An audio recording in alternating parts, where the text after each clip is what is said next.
اعوذ باللہ من الشیطان الرجیم بسم اللہ الرحمن الرحیم۔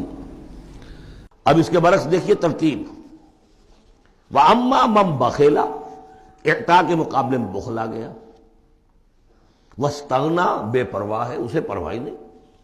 دریا کو اپنی موت کی طغیانیوں سے کام، کشتی کسی کی پار ہو یا درمیان رہے، ہمیں سے کیا غرض ہے؟ وہ تو اپنی اس میں دھن میں لگے جا رہے ہیں، کسی کا دل مسل دیا، کسی کے جذبات کے اوپر جو ہے ٹھیس پہنچا دی، کسی کو کچھ کر دیا، کسی کا مال ہڑپ کر لیا، کسی کو اور کسی طرح سے اس کی عزت کے اوپر جو ہے کوئی حملہ کر دیا، چلے جا رہے ہیں۔ استغنا، انہیں یہ احساس ہی نہیں ہے کہ کوئی نیکی اور بری کا معاملہ بھی ہے اور مجھے سیدھے راستے پر چلنا ہے، برائی کے راستے پر نہیں۔ وَكَذَّبَ بِالْحُسْنَىٰ، اچھی بات پیش کی جائے جھٹلا دے، دل گواہی دے چکا ہے کہ بات اچھی ہے لیکن پھر جھٹلا دے، کسی تعصب کی وجہ سے، کسی ضد کی وجہ سے، تکبر کی وجہ سے، ہٹ دھرمی کی وجہ سے۔ فَسَنُيَسِّرُهُ لِلْعُسْرَىٰ، تو ایسے شخص کو ہم آہستہ آہستہ تدریجاً سب سے بڑی مشکل یعنی جہنم میں پہنچا دیں گے۔ تو یہ گویا کہ اب دو راستے، اِنَّ سَعْيَكُمْ لَشَتَّىٰ، تمہاری جد و جہد جو ہے زندگانی کی، ان کے یہ دو رخ ہے۔ اگر تو یہ ہے اما من اعطا واتقا وصدق بالحسنى، اگر یہ تینوں چیزیں بتمام و کمال موجود ہوں تو وہ شخص صدیق بنے گا، ابو بکر صدیق بنے گا رضی اللہ تعالی عنہ، ان کے نقش قدم پر چلنے والا ہوگا۔ اور اگر ان تینوں میں کوئی چیز کمی ہے تو کہیں بیچ میں لٹک جائے گا، اور تینوں ہی نہیں ہے تو معلوم ہوا کہ وہ بدترین خلائق ہوگا پھر، جس کا کہ سب سے بڑا کردار جو قرآن مجید میں آتا ہے وہ ابو لہب ہے۔ ابو جہل جو ہے وہ بدترین نہیں تھا، اچھی طرح سمجھ لیجئے، وہ تو جب آج ہم پڑھیں گے، جب سورہ علق آئے گی تب اس کے کردار کا نقشہ سامنے آئے گا۔ اس کی شخصیت بڑی اونچی شخصیت تھی بعض اعتبارات سے، میں سنا چکا ہوں، نے صاف مانا تھا کہ محمد جھوٹ نہیں کہہ رہے، جو کچھ کہہ رہے ہیں صحیح کہہ رہے ہیں، لیکن اب میں نہیں مان سکتا۔ اس کا مطلب ہے ہمیشہ کے لیے ہم بنو امیہ جو ان کے غلام ہو جائیں گے، بنو ہاشم کے، یہ میرے لیے قبول نہیں۔ صاف تو کہا نا، کم سے کم give the devil his due۔ اسی طریقے سے جس باطل دین کا وہ علمبردار تھا اس کے لیے اس نے اپنی گردن کٹوائی ہے، قربانی دی ہے اس نے۔ ابو لہب نے 2 مرسنریز بھیج دیے، تم چلے جاؤ، میں تمہیں پیسے دے دوں گا، تم جاؤ، تم لڑاؤ میری جگہ پر، اس لیے کہ اس میں وہ بات نہیں تھی، اس میں مردانگی تھی۔ کوئی وجہ تھی کہ حضور نے 2 شخصوں کو برابر تولا ہے، عمر ابن الخطاب اور عمرو ابن ہشام میں سے اللہ کسی ایک کو میری جھولی میں ڈال دے، کوئی وجہ تھی نا آخر، دونوں کو کیسے کیا ہے؟ اگر کہیں وہ بھی ایمان لایا ہوتا تو عمر ابن الخطاب کی طرح کا مسلمان ہوتا، پھر وہ اس طرح کا ڈھیلا مسلمان نہ ہوتا، وہ عبداللہ ابن ابی والا مسلمان نہ ہوتا۔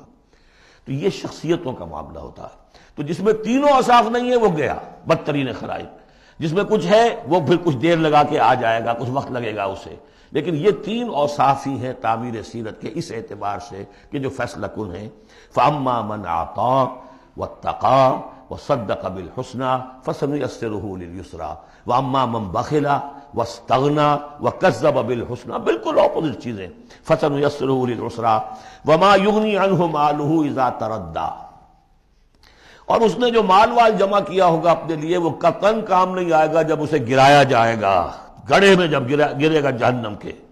إِنَّ عَلَيْنَا لَلْهُدَىٰ، دیکھو انسانوں، ہمارے ذمے ہے صرف ہدایت پہنچا دینا، یا اب اللہ تعالیٰ اپنے ذمے لے رہے ہیں، یہ ہمارے ذمے ہے کہ تمہیں راستہ دکھا دیں، سجھا دیں، یہ سجھا دینا ہمارے ذمے ہے۔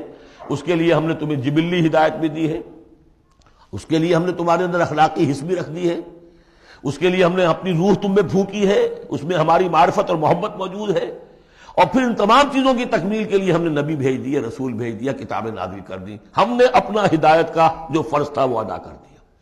ان علینا للہدیٰ وَإِنَّ لَنَا لَلْآخِرَةَ وَالْأُولَىٰ، پھر ہمارے ہی لیے ہے اختیار آخرت کا بھی اور اولا کا بھی، دنیا کا بھی۔ پھر فیصلہ ہم کریں گے کہ کون اب اس قابل ہو گیا ہے کہ دنیا کو ان کے بوجھ سے پاک کر دیا جائے، زمین کو ان کے بوجھ سے آزاد کر دیا جائے، پوری قوموں کو ملیا بیٹ کر دیا جائے، فیصلہ کرتے ہیں۔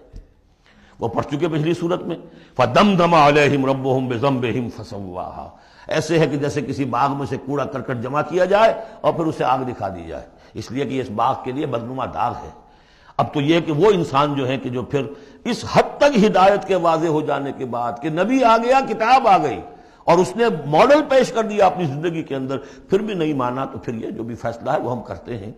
فَأَنذَرْتُكُمْ نَارًا تَلَظَّىٰ، دیکھو میں نے تمہیں خبردار کر دیا اس آگ سے جو بھڑک رہی ہے اور وہ منتظر ہے، لا یصلاھا، ہم دیکھ چکے ہیں کئی جگہ آیا ہے کہ وہ تو دھاڑ رہی ہے بھوکے شیر کی طرح، اسے تو چاہیے اپنی خوراک. لا یصلاھا الا الاشقی، نہیں پڑے گا اس میں مگر وہی جو بہت ہی بدبخت ہے. کیوں؟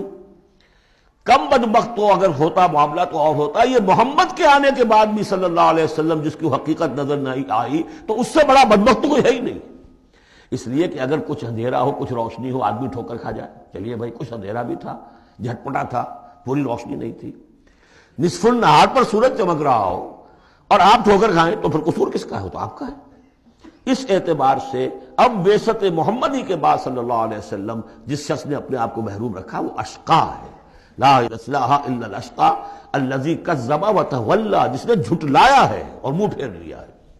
وَسَيُجَنَّبُهَا الْأَتْقَى، اور ہم بچا دیں گے یا بچا دیا جائے گا اس سے جو بہت ہی متقی ہے.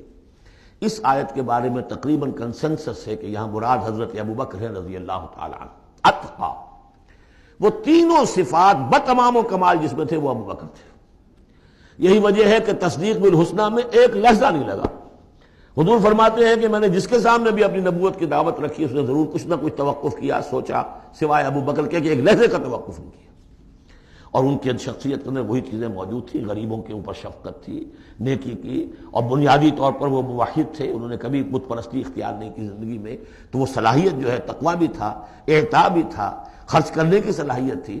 انہوں نے خرید کر جو ہے غلام جتنے تھے جو مسلمان ہو گئے تھے، غلام اور کنیزیں، اور جن کے اوپر سخت جو ہے پرسیکیوشن ہو رہی تھی، ٹارچر ہو رہا تھا ان کے آقاؤں کی طرف سے، منہ مانگے دام دے کر ان کے آقاؤں کو نے خریدا ہے اور آزاد کیا ہے. فَأَمَّا مَنْ أَعْطَىٰ وَاتَّقَىٰ وَصَدَّقَ بِالْحُسْنَىٰ، یہ تینوں اوصاف بتمام و کمال ابو بکر میں، ابو بکر صدیق اور صدیق اکبر رضی اللہ تعالی عنہ. خواتین میں الصدیقۃ الکبریٰ حضرت خدیجہ الکبریٰ رضی اللہ تعالی عنہ. وَسَيُجَنَّبُهَا الْأَتْقَى الَّذِي يُؤْتِي مَالَهُ يَتَزَكَّىٰ، جو اپنا مال دیتا ہے اپنے نفس کو پاک کرنے کے لیے. وہ مال کیوں دے رہا ہے؟ کیوں خرچ کر رہا ہے؟ کیوں بلال کو اس نے خریدا ہے؟ باپ نے کہا ابو قحافہ نے، وہ تو ایمان نہیں لائے تھے اس وقت تک، وہ تو فتح مکہ کے بعد ایمان لائے. وہ کافر رہے پورے عرصے کے دوران، مشرک رہے. تو باپ نے یہ کہا کہ ابو بکر تمہیں اگر کوئی خریدنا ہی تھا غلام اور کسی کو آزاد کرنا تھا تو کوئی دیکھتے، اچھا غلام دیکھتے، کوئی طاقتور سے دیکھتے جو تمہارے کام بھی کبھی آتا. انہیں کیا پتا تھا کہ ابو بکر تو کسی اور چیز کا طلبگار ہے، اسے کچھ اور چاہیے. اسے کوئی یعنی جو شخص کسی غلام کو آزاد کر دیتا تھا وہ اس کا مولا رہتا تھا، پھر بھی وہ ایک درجے میں اس کے تابع ہوتا تھا، اس کی بات سنتا تھا، اس کا حمایتی ہوتا تھا. اخلاقی طور پہ بھی سمجھ میں آ رہا ہے کہ ایک شخص نے اپنی رقم خرچ کی ہے اور آپ کو خرید کے آزاد کر دیا ہے تو اب آپ بے دام جو ہے غلام تو ہو گئے نا اس کے. اس لیے کہ یہ کہ وہ غلامی نہیں ہے، مولا کہلاتے تھے وہ. جیسے کہ حضرت زید ابن حارثہ بھی مولا تھے حضور کے، اور اسی طریقے سے اور بھی بہت سے ہیں جن کے بارے میں آتا ہے کہ انہوں نے جو حدیث روایت کی ہے. ثوبان رضی اللہ تعالیٰ وہ بھی مولا تھے حضور کے، مولا اس معنی میں. تو فرمایا کہ تم نے یہ کیا کیا، کس کو تم نے خریدا اور اتنی بڑی رقم دے دی؟ جو مانگا امیہ ابن خلف نے وہ بھی حیران رہ گیا. ٹھیک ہے لو. الذی یؤتی مالہ یتزکیٰ وما لأحد عندہ من نعمۃ تجزیٰ، اور ایسا نہیں ہے کہ کسی اور کا اس پر کوئی احسان ہو جس کا وہ بدلہ چکا رہا ہو، نہیں. الا ابتغاء وجہ ربہ الاعلیٰ، صرف اپنے بلند و بالا پروردگار کی رضا جوئی کے لیے وہ خرچ کر رہا ہے. وَلَسَوْفَ يَرْضَىٰ، اور وہ ان قریب راضی ہو جائے گا. یہ ان قریب راضی ہو جائے گا کون؟ اللہ بھی راضی ہو جائے گا اور ابو بکر بھی راضی ہو جائیں گے. رضی اللہ عنہ ورضوا عنہ، جیسے ہم خطبے میں بھی کہتے ہیں رضی اللہ تعالی عنہ وارضاہم، اللہ تعالیٰ بھی راضی ہو جائے ان سے اور اللہ ان کو راضی بھی کر دے، ان کو بھی اتنا اجر و ثواب دے. وَلَسَوْفَ يَرْضَىٰ، اور میرے نزدیک یہاں مراد حضرت ابو بکر ہے، اس کا میں ثبوت آپ کو اگلی صورت میں دوں گا. اب دیکھیے پہلی صورت میں آیا تھا قد افلح من زکاہا وقد خاب من دساہا. 8 آیتیں تھیں، وہ تھیں قسموں پر مشتمل، لیکن اصل مضمون کیا تھا؟ نفس انسانی میں نیکی اور بدی کا شعور ودیت کر دیا ہم نے. اب جس نے اس کو بنا لیا، سنوار لیا، وہ کامیاب، جس نے اس کو دبا دیا، مٹی میں دفن کر دیا، وہ ناکام. اگلی صورت میں آگے راستہ بتا دیا. سنوارنے کا راستہ کیا ہے؟ اعطاء، تقوی، تصدیق بالحسنی. ان عادتوں کو کلٹیویٹ کرو اپنے اندر تو یہ راستہ جو ہے تمہارا جائے گا صدیقیت کی طرف اور اللہ تعالیٰ کی رضا کی طرف. اس کے برعکس اوصاف بخل، استغنا، پرواہ نہیں، کیا خیر کیا شر کوئی پرواہ نہیں. اپنی خواہشات کو پورا کرنا ہے، اپنی اشتہا جو ہے اس کے شہوت کو پورا کرنا ہے، حرام سے حلال سے اسے کوئی بحث نہیں۔ اور یہ کہ بات سچی آئی، اچھی آئی اور دل نے گواہی دے دی، پھر بھی اس کو رد کر دیا، تو وہ دوسری منزل پہ نکل جاؤ گے۔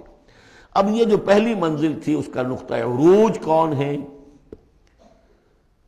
ایک تو ابو بکر آ گئے اس میں، اور ان سے بلندتر رتبہ کس کا ہے؟ محمد الرسول اللہ صلی اللہ علیہ وسلم، معراج انسانیت۔ صدق اللہ العظیم۔